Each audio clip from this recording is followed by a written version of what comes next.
Welcome to the True Crime Storyteller. This video contains audio only. If you want to see images from the true crime stories, check out my Instagram account and tap the follow button to stay tuned. It was a brisk winter night in 1974, and the air in Seattle carried a chill that seeped into your bones. The streets, usually alive with the bustle of students and the hum of city life, felt eerily quiet. Beneath the surface, however, something much darker was brewing. A predator was stalking the city, moving unseen, blending in with the innocent. His name was Ted Bundy, and he was about to unleash a reign of terror that would shock the world to its core. Bundy wasn't your typical villain. He didn't look like a monster, and that was precisely what made him so dangerous. He was handsome, charming, and at first glance, utterly disarming. His boyish smile could put anyone at ease. Women trusted him. Everyone trusted him. And that's what made him so deadly. In January 1974, a young woman named Linda Ann Healy vanished from her home near the University of Washington. Her disappearance was the beginning of something far more sinister, though no one knew it at the time. She was just gone. No struggle, no sound. Her bed was neatly made, but there were a few unsettling details. Blood on her pillow and the front door left ajar. It was as if she had been swallowed by the night itself. And she was just the first of many.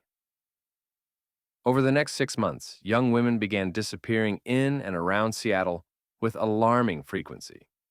Each one was a carbon copy of the last, beautiful, intelligent, with dark hair parted down the middle. It was as though they had been handpicked by some unseen force. The police were at a loss. The city, normally so vibrant and carefree, was now gripped by fear. Women stopped walking alone, and students kept their curtains drawn tightly at night, wondering if they would be next. But Bundy? He moved through the world with terrifying ease. He wasn't hiding in dark alleyways or lurking in the shadows.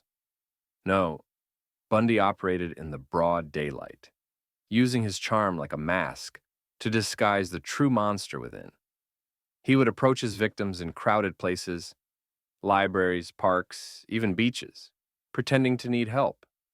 Maybe his arm was in a sling, or he was struggling to carry something to his car, a battered tan Volkswagen Beetle.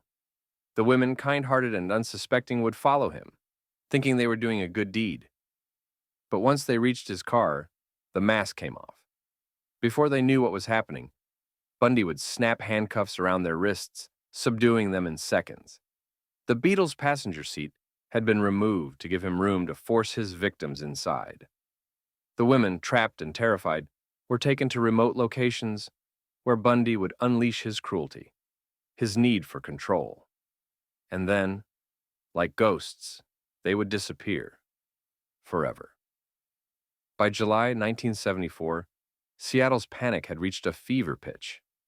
And then, in a brazen daylight move, Bundy struck again, this time at Lake Sammamish State Park. It was a sunny weekend. Families and friends gathered to enjoy the summer heat, unaware that a predator was stalking them in plain sight.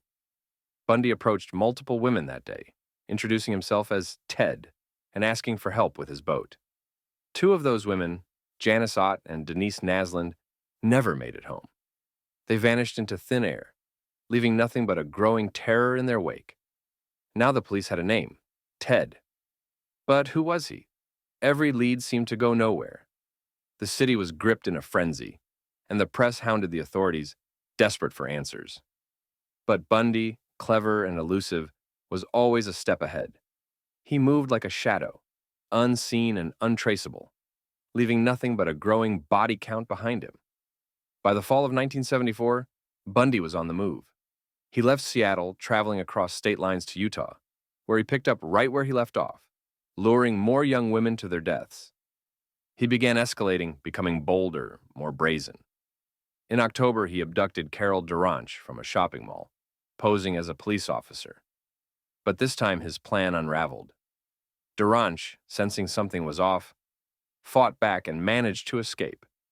She fled, frantic and terrified, to the nearest car, leaving Bundy behind with only the taste of frustration.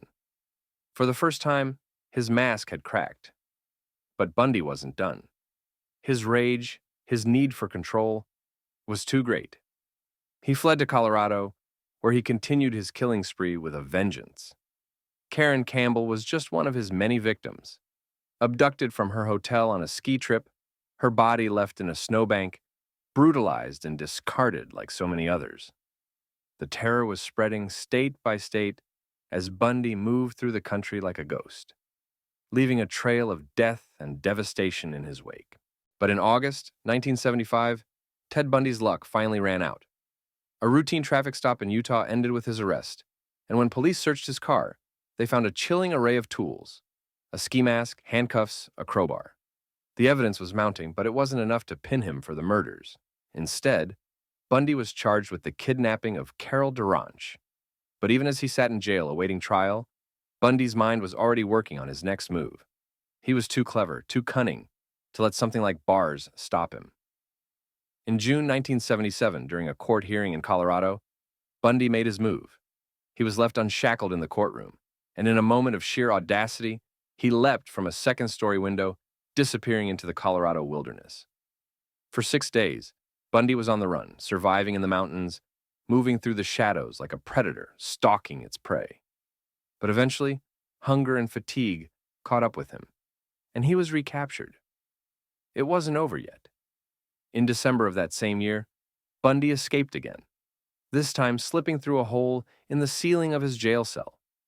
By the time anyone noticed he was gone, Bundy was halfway across the country, heading south. He had set his sights on Florida, and what happened next would become one of the most horrifying chapters in his reign of terror. On January 15, 1978, Ted Bundy stormed into the Chi Omega sorority house at Florida State University. What unfolded inside those walls was nothing short of a massacre. Bundy moved through the house like a whirlwind, attacking 4 women in their sleep. He beat them with a log, strangled them, and left 2 of them, Lisa Levy and Margaret Bowman, dead in their beds. The brutality was overwhelming, even for Bundy. He was unraveling, spiraling into a madness that even he couldn't control. But it didn't stop there. Just blocks away, Bundy attacked another young woman, leaving her bloodied and beaten. By now, the city of Tallahassee was in full-blown panic. Bundy's killings had become more violent, more desperate, and his time was running out. A month later, Bundy abducted his final victim, 12-year-old Kimberly Leach. It was a crime so horrific, so unspeakable, that even Bundy couldn't deny the sheer evil of it. Her body was found 2 months later, discarded like trash, another life snuffed out by Bundy's insatiable thirst for power. But by then, Bundy was already behind bars. A routine traffic stop in Pensacola, Florida, finally put an end to his killing spree. This time, there would be no escape.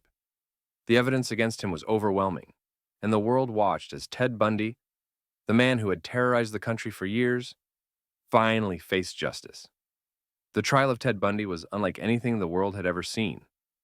It was broadcast on national television, and Bundy, ever the narcissist, relished the attention. He acted as his own lawyer, cross-examining witnesses, flirting with the media, and turning the courtroom into his own personal theater. Women flocked to the trial, some even professing their love for him, unable to reconcile the charming man in front of them with the monster he truly was. But despite his theatrics, Bundy couldn't escape the truth. Bite mark evidence, eyewitness testimony, and his own arrogance led to his conviction. On July 24, 1979, Ted Bundy was sentenced to death for the Chi Omega murders. A year later, he was sentenced again for the murder of Kimberly Leach. Bundy spent nearly a decade on death row, denying his guilt, manipulating those around him. But as his execution date drew closer, the facade finally crumbled. Bundy began to confess, admitting to more than 30 murders, though many believed the real number could be much higher. On January 24, 1989, Ted Bundy was executed in the electric chair at Florida State Prison. Outside, crowds cheered, holding signs that read, "Burn, Bundy, burn." The nightmare was over, but the scars he left behind would never fully heal. Ted Bundy, the devil in disguise, had shown the world that evil doesn't always come in the form of a monster. Sometimes it wears a smile. Thank you for listening and see you next time.